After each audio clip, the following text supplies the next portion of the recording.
Assalamualaikum warahmatullahi wabarakatuh. Baiklah para sahabat, bertemu lagi dengan kami dalam kajian Islami kita.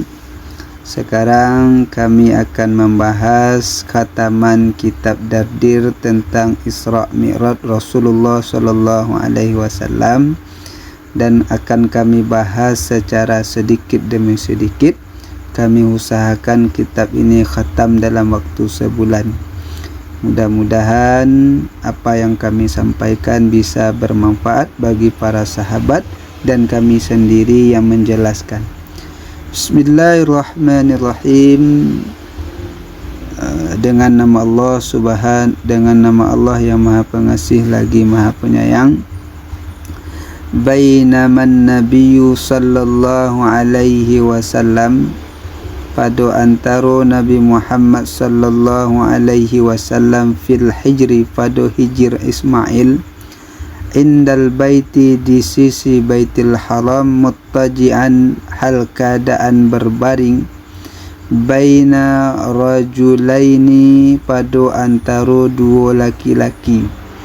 Ida, tiba-tiba, atahu, datang akannya Nabi oleh Jibril, wa Mikailu, dan Mikail, wa ma'ahuma, dan bersamaan keduanya, yaitu malakun akharun, malaikat yang lain. Fahtamaluhu, maka menangguang mereka itu, membawa mereka itu akannya Nabi, hatta, sehingga bahwa ja'u, datang mereka itu, bihi, dengannya Nabi, zamzama, akan zamzam. Ini akan dijelaskan para sahabat bahwa kisah Isra Mi'raj ini salah satu hadisnya ketika Nabi dalam keadaan tidur di hijir Ismail bersama dua orang laki-laki. Di sini dijelaskan dua orang laki-laki tersebut adalah huma, baramulu dua orang itu adalah ammuhu, pamannya Nabi, sanan yu Hamzah. Yang pertama pamannya Nabi Hamzah, wa banu ammihi, dan anak pamannya Nabi yaitu Ja'far bin Abi Thalib, tawadu'an minhu, karena tawadu'lah daripadanya Nabi, ma'ulumi maqamihi, beserta tingginya kedudukannya Nabi. Jadi ini menjelaskan kepada kita Nabi yang sudah diangkat menjadi Nabi dan Rasul, memiliki derajat yang mulia, masih tawadu, mau tidur bersama paman, bersama kamanakan yaitu Ja'far bin Abi Thalib, menandakan Nabi itu sangat dekat dan mau dimanapun berada, tidak tidak menjauhkan diri dengan para sahabat dan tidak menjauhkan diri dari masyarakat. Banyak juga kita kalau sudah mendapatkan pangkat, sudah pekerjaan yang bagus, jangankan tidur bersama teman, berkumpul aja sudah sulit. Jadi ini menjelaskan kepada kita, apapun pangkat kita, kebersamaan itu harus selalu dijaga.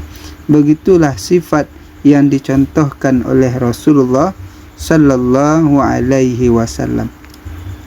Sudah itu datanglah malaikat Jibril dan Mikail dan malaikat yang lainnya. Fahtamaluhu, maka membawa mereka itu akannya Nabi, lalu dibawalah Rasulullah, hatta, sehingga datang mereka itu, ja'u bihi, dengannya Nabi, zamzama, ke sumur Zamzam atau air Zamzam. Jadi di sini juga dijelaskan air Zamzam ini mempunyai khasiat dan kelebihan, yaitu apa yang dikatakan oleh Rasulullah sallallahu alaihi wasallam, hadis riwayat Dailami itu, az-zamzamu shifa'u min kulli da'. Air Zamzam itu adalah obat daripada segala penyakit. Jadi kalau ada sanak saudara kita yang pergi haji umrah, kalau memang bisa kita minta pesankan, lalu niatkan meminum air Zamzam menjadi obat menjadi obat dia dan bisa menyembuhkan penyakit dengan izin Allah Subhanahu wa taala. Sesudah itu di sini juga dijelaskan asal usul daripada sumur Zam-Zam itu. Ai ila Zamzama, lalu dibawalah Nabi ke sumur Zam-Zam, yaitu bi'ril masyhuri, sumur yang masyhur, qariban, dekat, anil baiti, daripada Baitul Haram.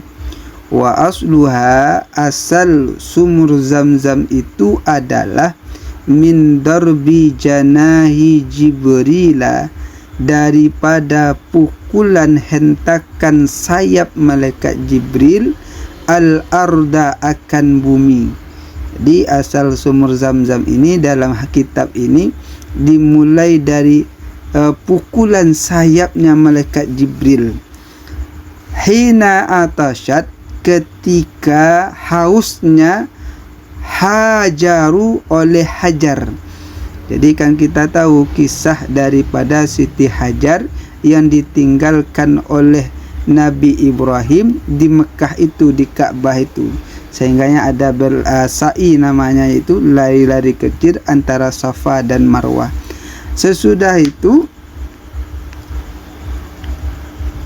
wa'atasha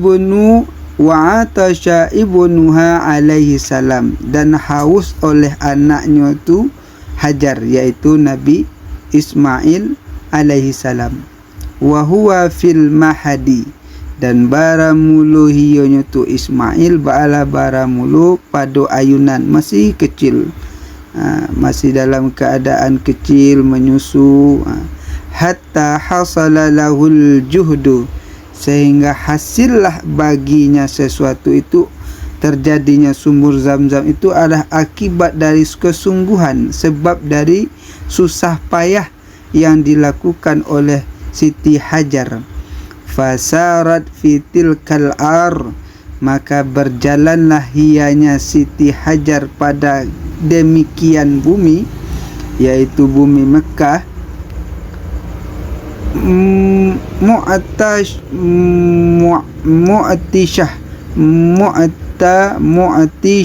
mu'tishata, dalam fitil kal ardi, mu'tishata, akan orang yang kehausan, allati laisa fiha, yang tidak ada padanya tu negeri, ahadun minan nasi, salah seorang pun dari manusia. Di ketika Siti Hajar ditinggalkan di Mekah itu, memang waktu itu tidak ada orang yang tinggal penduduk di sana. Itulah kekuatan iman daripada laisa fiha, yang tidak ada padanya tu negeri, ahadun minan nasi, salah seorang pun dari manusia. Di ketika Siti Hajar ditinggalkan di Mekah itu, memang waktu itu tidak ada orang yang tinggal penduduk di sana.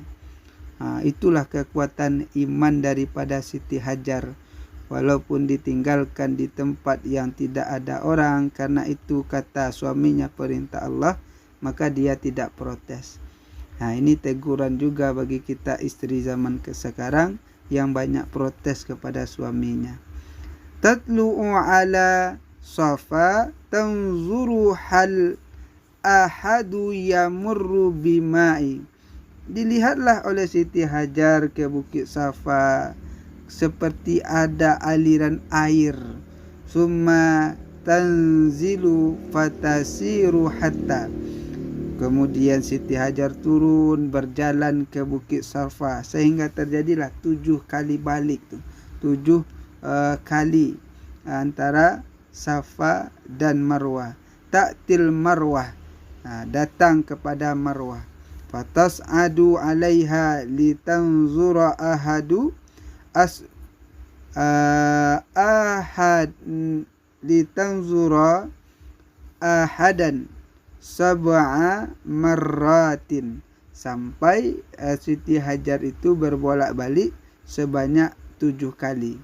Faja'a Jibrilu, lalu datanglah malaikat Jibril, fadarabal arda, memukul bumi atau tanah Mekah itu, bijanahihi, dengan sayapnya, fatafajjara, lalu terpancarlah air di air, fasara yasilu alar. Setelah itu melalui hentakan kaki Nabi Ismail juga, lalu terpancarlah air mengalir dari bumi.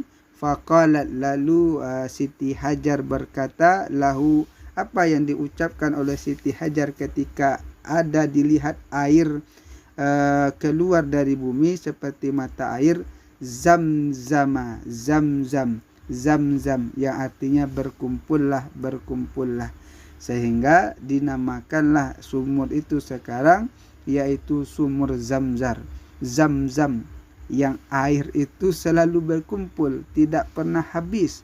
Betapa banyak orang yang pergi haji membawa air Zamzam, sampai sekarang sumur itu juga tidak ada kering sama sekali. Dan kisah dari sumur Zamzam ini juga jasa daripada kakeknya Nabi, yaitu Abdul Muthalib. Itu dijelaskan di dalam kitab Qasaisul Kubra bahwa dahulu sumur Zamzam itu pernah ditimbun atau ditimbun orang, enggak salah itu Bani Juhana, saya lupa juga. Itu sehingganya orang dahulu tidak diketahui letak sumur Zamzam itu. Lalu digalilah dengan sebab mimpi daripada kakek Nabi, yaitu Abdul Muthalib, diperintahkan untuk menggali Tayyibah. Itu ada nanti dijelaskan di dalam kitab Qasaisul Kubra. Mungkin kita untuk yang pertama ini kita cukupkan sedemikian agar para sahabat mudah memahami kajian ini per partnya, dan kita usahakan khatam dalam 1 bulan. Kami akhiri. Assalamualaikum warahmatullahi wabarakatuh.